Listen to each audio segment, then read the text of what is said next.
Here, they had a good season last year with Geno Smith. Are they going to be able to keep it going? Yeah. I mean, you guys already know. Is that a real question? Yeah, of course. They're going to do great. I live near Seattle too, so I'm rooting for them. But it's great to see you here tonight.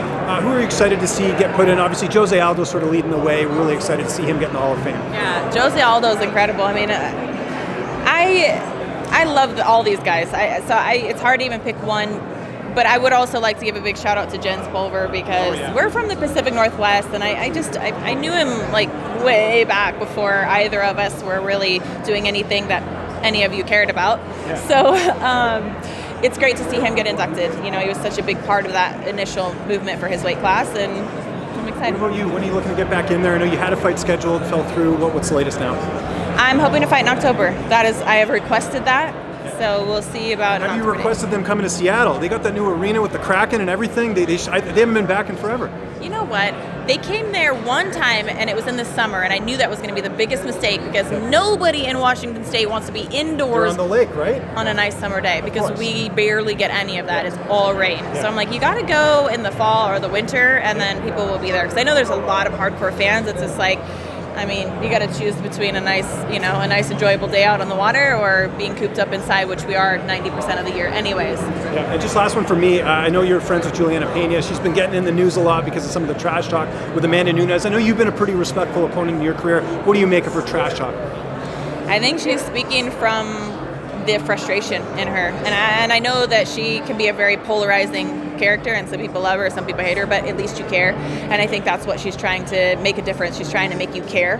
And, you know, when you see her booing at Amanda's retirement, I haven't spoken to her in depth, but this is just my perception and like what I assume she's thinking is that she's trying to get anything, like get in Amanda's ear and get that fight. You know, I think the balls, the cojones on Julianna Pena are unmeasurable. Like, she's just so bold, and she wants that fight, so she's going to try to stir the pot and see if she can get any little glimmer of hope, right? And, I mean, I don't think you can really blame her. I mean, there's not only the legacy, but the money, too. No, I mean, that's a huge money fight, and she broke her ribs. Like, it just sucks. So could you imagine, like, if you put yourself in her shoes, like, you'd be pissed too. Like, wait, that was my opportunity. You're just leaving. Wouldn't it make sense for her to call out someone like Holly? Holly's still a pretty big name in the division. I say you and Holly are the two biggest names in the division. You guys aren't fighting each other, obviously, you and Julianna.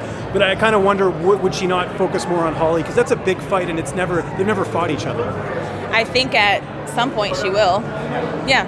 We'll see how Holly does in this upcoming fight. Yeah, fighting Silva, Yeah, if she's fighting Silva. So if she wins and she becomes that person that's really a viable contender, I mean, eventually Julianna will shift her focus and she'll be laser dialed into whoever it is that she's fighting. But I can't blame her for wanting to seal her legacy, because I think that third fight with Amanda, for her, was bigger than, of course I mentioned money and I mentioned this, but legacy is a big part of that too. So I can kind of understand it. She has her own unique way of approaching that. It's different than mine, but I understand why she's frustrated. It is looking like it's going to be Raquel Pennington and Julianna for the title. You're obviously familiar with both of them. What are your thoughts on that hypothetical matchup?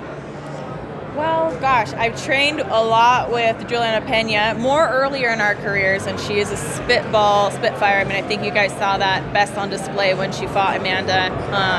But I think she's always been very underestimated. She's an amazing, amazing ground game. And her striking, people don't appreciate it because it doesn't look pretty. But a lot of times pretty isn't hard enough in women's MMA. Like, you got to hit hard, and you got to do it. You got to do it with everything that you have in order for it to make that knockout kind of difference. And she hits way, way, way harder than anybody would anticipate, because she looks wild and crazy and off balance. But it's hard to find somebody to mimic that at the same time, because everybody wants to be so perfect. So I like that she makes it messy. I like that she makes it a little crazy. I like that people underestimate her style. And then, with Raquel, she's clean. Her boxing, her hands, everything's very clean. And I swear that her lower body is filled with concrete or something, because I've trained with her before too, and and obviously I fought her, and I definitely don't think I wasn't at my best when I fought her, but she's so hard to move. Like, she's just like a tree. She's just planted in the ground. So I think it would be tough for Julianna to take her down, but it'll be exciting to see, I think. It was a good fight, yeah. Oh, yeah. Are there any... shared the cage with the GOAT, Amanda Nunes, or quote, Amanda Nunes. I mean, when you look back at that fight, do you sometimes... Is that one? It's like, well, I wish I would have gone that one because look what Amanda did. Or is it like, it happened. I'm glad I got to say I was in there with the best. I think I can't look at it and wish that it would be any different than it was, because that was the start of Amanda's legacy, and I don't value my legacy over anybody's. I really don't. So, she's been fantastic. She's been inspirational in her own ways, and she has a second child on the way. She's done incredible things. So I'm glad that she got her fairy tale ending, and I'm still working on mine. The sky is the limit. Not even like it's there is no limit. That's a dumb phrase. Take that one back. No, you can leave it in there. It's okay. I say dumb things sometimes. But honestly, I'm still here, and I just want people to know that I'm still present in the bantamweight division. And I think one good win that I could maybe at least drop my name in the hat as a contender. My last 2 fights were a really dominant win, and then a close loss to a top 5 ranked Ketlin Vieira. And so why not? Another good win, top 10 girl. Okay, well, maybe I can at least be part of the conversation. Are there any fights that you're looking forward to seeing this weekend at UFC 290? I mean, how can we not be excited for Volkanovski and Yair Rodriguez? I've got to say that's one I'm really looking forward to. I think Yair Rodriguez is such an amazing, creative, impactful striker.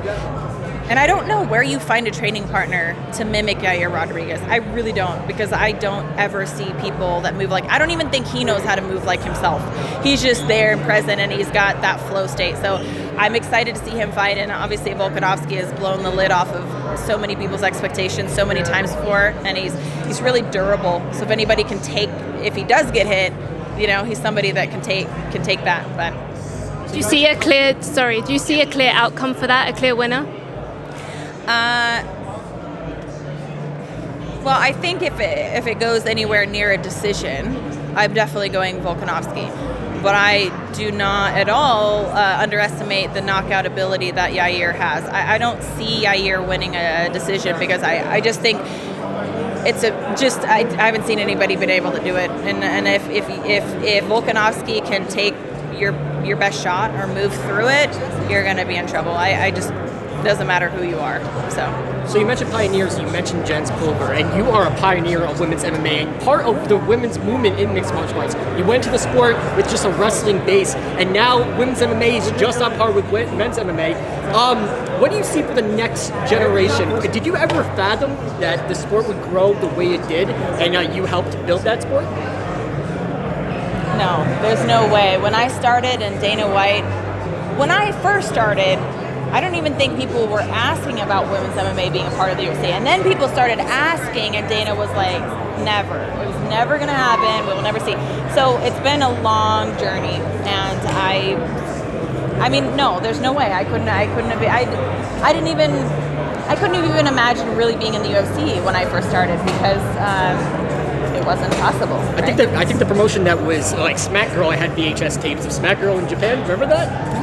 Yeah, oh my goodness. So, obviously, your fight's coming up. You're going to still stay active. How active do you plan to be this year and next year? I want to fight in October, and maybe in the after the new year, probably, right? I'll do October. That's a great time to fight, because then you get to get fat over Thanksgiving, and you get to enjoy, Christmas. And I have kids now in school, so of course Christmas is a really special time of year. Get to enjoy the new year, and then back on track. Awesome. And what advice would you give to the next generation of female combatants that are going to be stepping into the amateurs, going through that system, going through that journey, trying to get to the UFC? What advice would you give them? I would honestly try to give them the advice that don't be outcome-based, be effort-based, because you will weigh yourself down catastrophizing about what ifs, and you're not bringing all of you to the octagon or to the cage when you're worried about the worst-case scenario. So go in there and say, I don't care what happens, because if I bring 100% of myself, chances are I'm going to kick some ass. Awesome. Thank you so much. Absolutely. Did you guys know that Zoila Frosta was standing over there? Yeah, I do. Yeah. You did? Pioneer. Yeah. I did know that. Yeah, I was like, what? I saw her, and I was like, almost stumbled over my words for a second. Miesha, we fought each other a long time ago.